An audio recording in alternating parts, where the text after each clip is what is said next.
Yo, what's happening? This is Patrick, back with another video. And in today's video, we're gonna see how, although we have a lot of differences between different people, that we all seem to go back to the same overarching principles, to the same wisdoms. And ultimately how you can pull wisdom and knowledge from everywhere.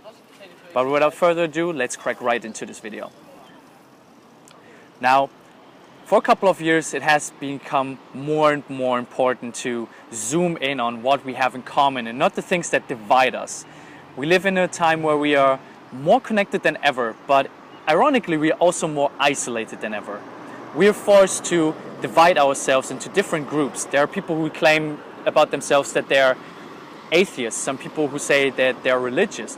And we always are forced to put ourselves into these little categories, starting to become more closed-minded, although we believe that we are more open-minded than ever. Now, what I want to propose in this video is how we can close this gap, how we can build a bridge from one conviction to another and realize that we all say the same things, the same underlying truth. Just in different tongues, just in different words. We use different expressions for the same thing.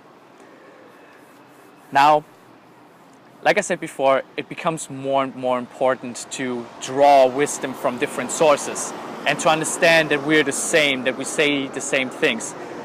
Now, this might sound a little bit vague, and you might not know how to see that in your everyday life. I have one example that I want to show you, where I want to show how this plays out in the real world. So there's a principle which we call the Matthew principle. This principle is landed from economics. In economics, we say that in the Matthew principle that, to put it simply, the rich get richer and the poor get poorer. Which basically means that people who already have plenty will receive plenty, and people who are already down will never make it up the ladder to become rich.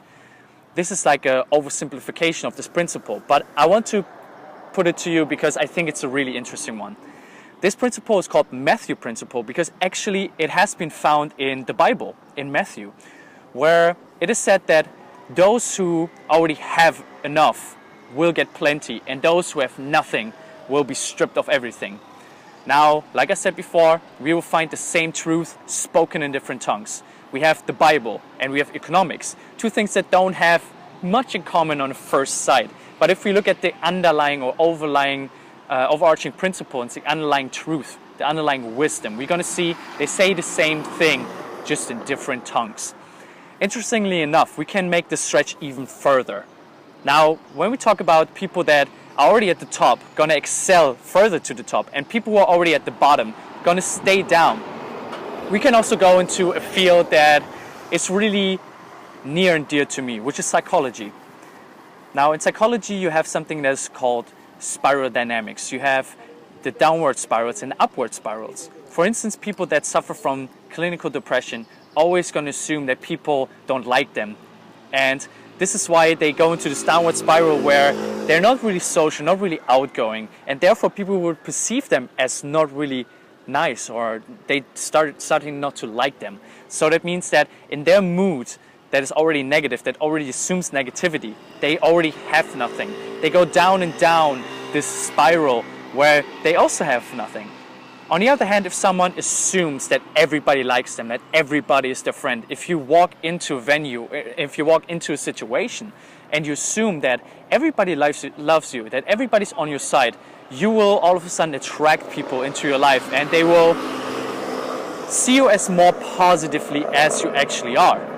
Now, like I said before, these three things, religion, economics, and psychology, don't have anything to do on the first glimpse.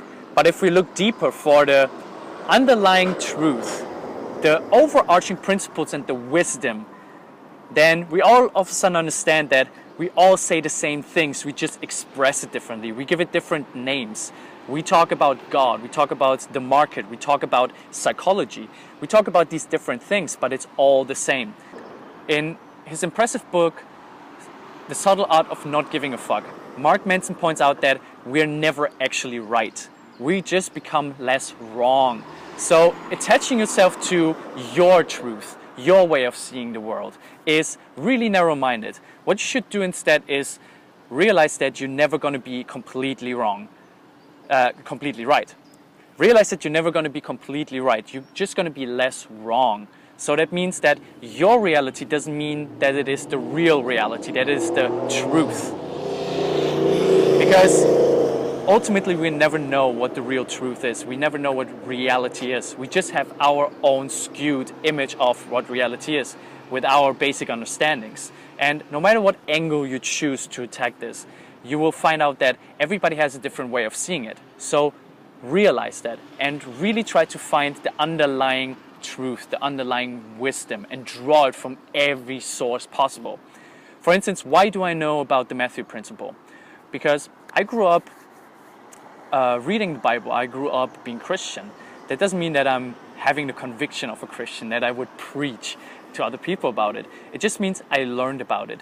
And instead of being closed-minded and say, well, I'm not Christian, I don't believe in a God, I can't believe in anything that is said in a book. There are a lot of gold nuggets of wisdom in the Bible, just as there are a lot of gold nuggets of wisdom in anything you're going to read about or hear about. So try to make the conscious effort of seeing those deeper levels. Don't go onto the surface and say, I don't believe in God, so I can't take anything what is said in the Bible for granted, or I can't learn from it. Try to learn from any single source that is presented to you.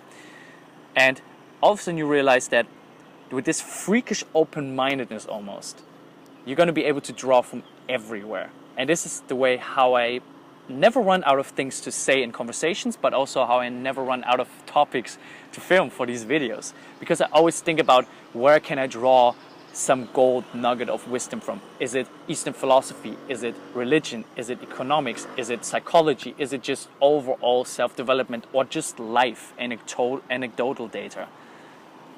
So like I said before, try to draw wisdom from everywhere and see how this will change your perspectives, and how this will also increase the understanding with people from different backgrounds. Finally, I would really love if you drop this video a like and you subscribe to my YouTube channel to stay up to date. And I'm gonna see all of you guys in the next video, but until then, peace. Peace, man. Peace, brother.